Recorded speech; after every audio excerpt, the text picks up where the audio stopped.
படிச்சவனை பார்த்து அழுகுற காலம் முடிஞ்சு போச்சு. திருப்பி எக்ஸ்ட்ரா தான் வாழ முடியும். வாடா. இந்த ரெண்டு பேரையும் பயங்கரமா தோற்கடிக்கணும்னு ஜெகன்மோகன் ரெட்டி பயங்கரமான சபதம் எடுத்திருக்காரு. பாலகிருஷ்ணா வந்து அசைக்க முடியாத ஒரு வேட்பாளர் தான் இந்துப்புரம் தொகுதியில். பாலகிருஷ்ணா அவர்களை மினிமம் ஒரு 40,000 ஓட்டு வித்தியாசத்தில் நான் தோற்கடிப்பேன்ற மாதிரி அவங்களும் பேசிட்டு இருக்காங்க. ஏற்கனவே ஜனசேனா கட்சியில் இருக்கிற சில பேர் வந்து இப்போது வங்கா முன்னணியில் வந்து அந்த வைஎஸ்ஆர்சிபி கட்சியில் வந்து ஜாயின் பண்ணிருக்கு.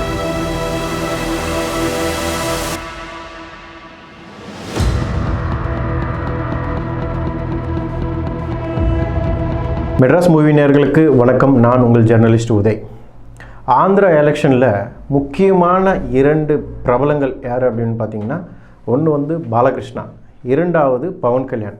இந்த 2 பேரும் ஒரே கூட்டணியில் தான் இருக்காங்க, தெலுங்கு தேச கூட்டணியில் இருக்கிறாங்க. ஸோ பாலகிருஷ்ணா வந்து தெலுங்கு தேசம் கேண்டிடேட் தான், பவன் கல்யாண் வந்து தெலுங்கு தேச கூட்டணியில் இருக்கிறாரு, அவர் ஒரு கட்சியோட தலைவர். ஓகே, இந்த 2 பேரையும் பயங்கரமாக தோற்கடிக்கணும்னு ஜெகன்மோகன் ரெட்டி பயங்கரமான சபதம் எடுத்திருக்காரு. அது மட்டுமே இல்லாமல் பெண் வேட்பாளர்களை வச்சு இவர்களை தோற்கடிக்கிற பாருங்க அப்படின்னு பயங்கரமாக சபதத்தை சொல்லியிருக்காரு.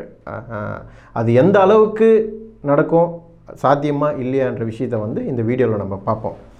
ஆந்திரா அரசியலில் முக்கியமாக 2 கூட்டணி தான் பயங்கரமாக இருக்குது. கூட்டணின்னு கூட சொல்ல முடியாது. ஏற்கனவே இருக்கிற ஆளுங்கட்சி வைஎஸ்ஆர்சிபி, ஜெகன்மோகன் ரெட்டி அவரோட கட்சி தனியாக தான் போட்டி பண்ணுறாங்க. அந்த கட்சியோட எந்த கட்சியும் கூட்டணி இல்லை, அவங்க வந்து சிங்கிளாக தான் இருக்கிறாங்க. ரெண்டாவது வந்து தெலுங்கு தேச கட்சி, அந்த கட்சியோட கூட்டணியில் வந்து நிறைய கட்சிகள் இருக்குது. முக்கியமாக சொல்லணுன்னா பவன் கல்யாணோட ஜனசேனா கட்சி, அது மட்டுமே இல்லாமல் பாரதிய ஜனதா பார்ட்டி, பிஜேபியும் அந்த கூட்டணியில் இருக்குது. லெஃப்ட்டு ரைட்டு எல்லா கட்சியும் அதில் தான் இருக்குது. இவங்க எல்லாருமே சேர்ந்து மிகப்பெரிய கூட்டணியாக ஜெகன்மோகன் ரெட்டியை எதிர்த்து போட்டிடுறாங்க இந்த எலெக்ஷனில். மே மாதம் 13ஆம் தேதி ஆந்திராவில் எலெக்ஷன் நடக்க இருக்குது. ஸோ இந்த எலெக்ஷன் பூரா ஒரு பக்கம் இருந்தால், இந்த முக்கியமாக இந்த 2 நபர்களை தோற்கடிக்கணும் என்ற ஒரு வேலையில் இறங்கியிருக்காரு ஜெகன். பாலகிருஷ்ணா அவர்கள் இந்துப்புரம் தொகுதியில் இருந்தால் பாலகிருஷ்ணா போட்டியிடுறாரு. அவர் ஏற்கனவே 2 முறை 2014, 2019 இந்த 2 இதுலேயும் வந்து அவர் பயங்கரமாக வெற்றி அடைஞ்சு தான் இருக்கார். இது 3வது முறை அந்த தொகுதியில் அவர் போட்டிடுறாரு. இந்த 3வது முறையும் ஹேட்ரிக் கண்டிப்பாக அடிப்பார்ன்ற நம்பிக்கை எல்லாருக்குமே உண்டு, எனக்கும் உண்டு. பாலகிருஷ்ணா வந்து அசைக்க முடியாத ஒரு வேட்பாளர் தான் இந்துப்புரம் தொகுதியில். எதுக்காக சொல்ல வரேன்னா, இந்துப்புரம் தொகுதி நேத்தோ இன்னிக்கோ வந்து தெலுங்கு தேச கட்சிக்கு ஃபேவராக இல்லை. பல ஆண்டு காலமாக வந்து அது தெலுங்கு தேசத்தோட ஒரு மிகப்பெரிய கோட்டையாக தான் பார்க்கப்படுது. இந்துப்புரம் தொகுதி அப்படி சொன்னாவே ஃபஸ்ட்டு ஞாபகம் வர்றது நந்தமூரி, அதாவது என்டி ராமாராவுடைய ஃபேமிலி பேர். அந்த நந்தமூரி குடும்பத்துக்கு ஃபேவரான ஒரு தொகுதியாக தான் பார்க்கப்படுது. ஏன்னா 85 வந்து முதல் முறையாக ஜெயிக்கிறாரு. அதுக்கப்புறம் 89, 94 இந்த 3 முறையும் அவரே தான் எம்எல்ஏவாக ஜெயிக்கிறாரு.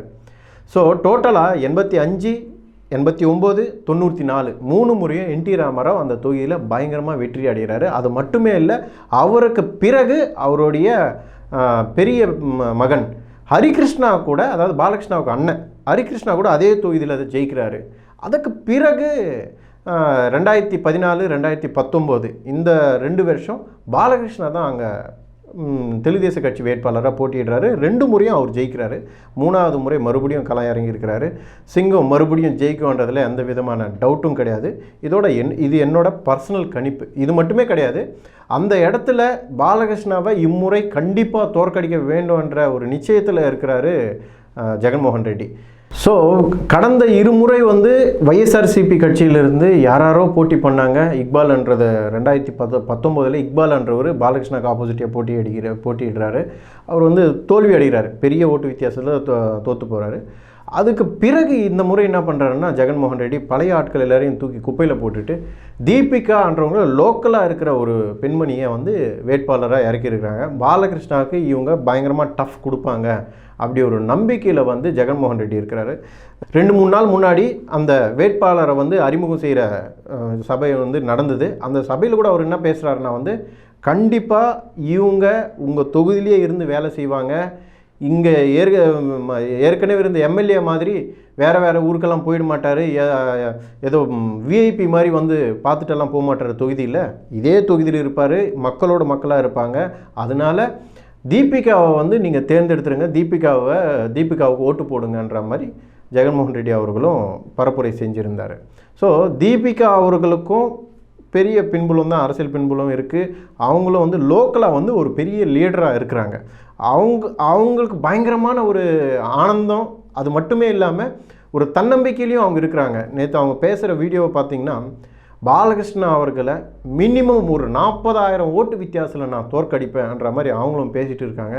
சந்தோஷமாக இருக்குது. ஒரு பெண் வேட்பாளர் தைரியமாக பாலகிருஷ்ணாவுக்கு டஃப் கொடுத்து போட்டி களத்தில் இறங்கி அவருக்கு அகைனிஸ்டாக நான் நின்று இருக்கேன், கண்டிப்பாக நான் ஜெயிப்பேன்ற ஒரு உறுதியோடு பேசிகிட்டு இருக்காங்க. அதுக்கு பாராட்டுகள்.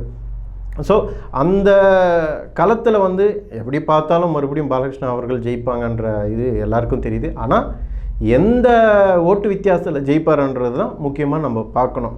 இது மட்டும் இல்லாமல் பவன் கல்யாண் அவர் வந்து இந்த முறை பிட்டாபுரம் என்ற தொகுதியில் வந்து போட்டியிடுறாரு. ஏற்கனவே காக்கிநாடா அது மாதிரி ஒன்று 2 தொகுதியில் போட்டிட்டார். 2 தொகுதியிலையும் கடந்த 2019 எலெக்ஷனில் தோத்துட்டார். இந்த முறை பிட்டாபுரம் என்ற தொகுதியில் போட்டியிடுறாரு. பிட்டாபுரம் தொகுதியில் யாருன்னா வங்கா கீதா என்ற லேடியை வந்து ஜெகன்மோகன் ரெட்டி தன் கட்சி வேட்பாளரை வந்து இறக்கியிருக்காரு. அவங்களும் லோக்கல். அவங்கள பற்றி இன்ட்ரடியூஸ் பண்ணும்போது இதுதான் சொன்னார், இவங்க வந்து ஒரு நடிகர் கிடையாது, வந்து இன்றைக்கி வந்து ஓட்டு கேட்டுட்டு அதுக்கப்புறம் அவங்க சினிமாவில் நடிக்கிறதுக்கோ ஹைதராபாடு போய் செட்டில் ஆகிறதுக்கோ பண்ண மாட்டாங்க. மக்களோட மக்களாக இந்த கீதா அவர்கள் என்னுடைய அக்கா, இவங்க வந்து மக்களோட மக்களாக தான் இருப்பாங்க, உங்கள் ஊர்லேயே இருப்பாங்க, தயவுசெய்து அவங்களுக்கு வாக்கிடுங்கன்ற மாதிரி ஜெகன்மோகன் ரெட்டியும் பரப்புரை செஞ்சார். ஸோ அவங்க பயங்கரமாக கான்ஃபிடெண்ட்டாக இருக்காங்க. இது மட்டுமே இல்லாமல் ஏற்கனவே ஜனசேனா கட்சியில் இருக்கிற சில பேர் வந்து இப்போது வங்கா முன்னணியில் வந்து அந்த வைஎஸ்ஆர்சிபி கட்சியில் வந்து ஜாயின் பண்ணிட்டுருக்காங்க. அதுவும் வந்து ஒரு மிகப்பெரிய பாராட்டுக்குரிய விஷயமாக தான் இருக்குது. பட் என்ன இருந்தாலும் கிட்டத்தட்ட ஒரு 2 முறை 3 முறை எலெக்ஷனில் சந்திச்சிட்டே இருக்கிறாரு பவன் கல்யாண் அவர்கள். ஆனால் கண்டினியூவாக தோற்று போயிட்டே இருக்காரு. இந்த முறை கண்டிப்பாக வெற்றி கனியை பறிச்சே தீரணுன்ற மாதிரி ஒவ்வொரு இடத்துக்குமே போய் அவர் பரப்புரை செஞ்சிட்ருக்காரு. அவருக்கு வாய்ப்பும் அதிகமாக தான் இருக்குது. ஏன்னா ஒரு கட்சியில் 2 கட்சியில் தெலுங்கு தேச கட்சியோட மிகப்பெரிய ஸ்ட்ரென்த்தும் பவன் கல்யாணுக்கு அந்த தொகுதியில் கிடச்சிருக்கு. அது மட்டுமே இல்லை, பாரதிய ஜனதா கட்சிக்கு ஃபேவராக கூட அங்கே அந்த தொகுதியில் மக்கள் அதிகமாக இருக்கிறாங்க. அவங்களுடைய ஓட்டுக்களும் கண்டிப்பாக இவருக்கு சேரும். ஸோ டோட்டலாக பவன் கல்யாணுக்கும் அந்த இடத்துல ஒரு பாசிட்டிவான விஷயமாக தான் இருக்குது. அவரும் கண்டிப்பாக ஜெயிப்பாருன்றது தான் லோக்கலாக இருக்கிற மக்கள் எல்லாருமே சொல்கிறாங்க. இந்த 2 தொகுதியிலையும் எந்த அளவுக்கு போட்டி இருக்கும்னு உங்களுக்கே புரிஞ்சிருக்கும். எது எப்படி இருந்தாலும் சரி, அங்கே இருக்கிற மக்கள் எந்த விதமான தீர்ப்பு கொடுக்குறாங்கன்றதை தான் நம்ம பொறுத்திருந்து பார்க்கணும். மற்றொரு வீடியோவில் சந்திப்போம். நன்றி, வணக்கம்.